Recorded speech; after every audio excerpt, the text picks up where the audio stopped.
হঠাৎ পেটে ব্যথা, বমি, ডায়রিয়া বা জ্বর এটি হতে পারে ফুড পয়জনিং। সময় মতো সঠিক পদক্ষেপ না নিলে শরীরে মারাত্মক পানিশূন্যতা দেখা দিতে পারে। আমি নার্স আসিফ।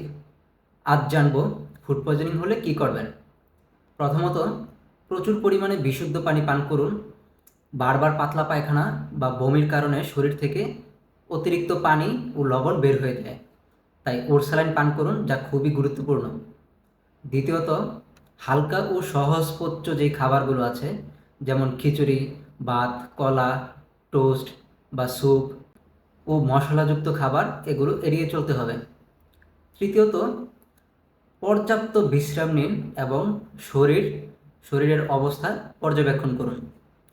কিন্তু কিছু লক্ষণ দেখা দিলে দ্রুত হাসপাতালে যেতে হবে, যেমন বারবার বমি হওয়া, মলে রক্ত আসা, উচ্চ জ্বর, মাথা ঘোরা বা অজ্ঞান হয়ে যাওয়া, প্রস্রাব কমে যাওয়া বা শরীর অতিরিক্ত দুর্বল হয়ে পড়া।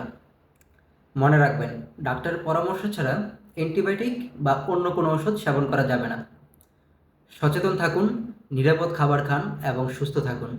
এই গুরুত্বপূর্ণ তথ্যটি পরিবার ও বন্ধুদের সঙ্গে শেয়ার করুন এবং আমার পেজটিকে ফলো দিয়ে পাশে থাকুন। ধন্যবাদ সবাইকে।